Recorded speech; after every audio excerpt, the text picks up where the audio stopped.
Why is sustained economic growth important? Please, this is where you need to understand.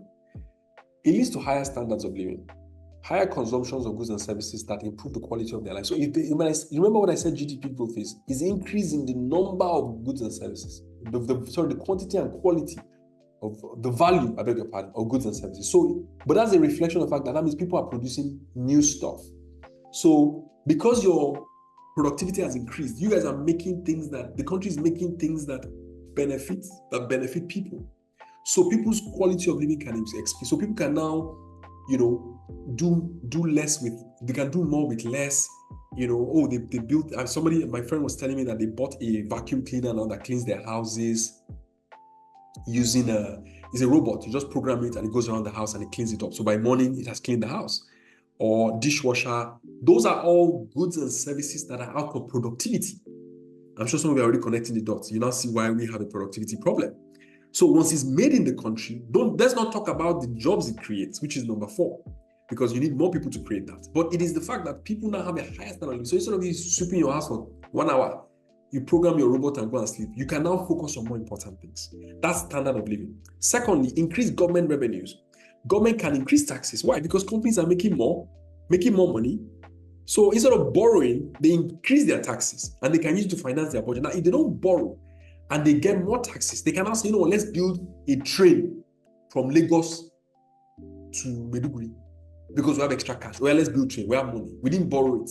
Or let's build a train from Victoria Island to Aja using Barbage. That is because there is money. So that is how it happens. How did they get the money? They got the money because companies produced more, made more money, and then they taxed them. The third one is increase investments and innovation.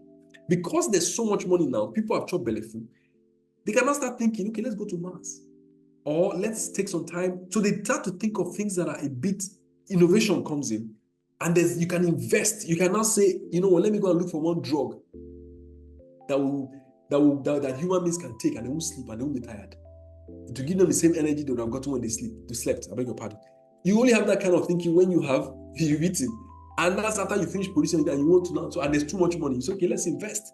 That's what so it creates what I call a multiplier effect. To him that has more is given, and to one that does not have, like developing countries, even the little they have is taken away from them. The last point, it creates more jobs.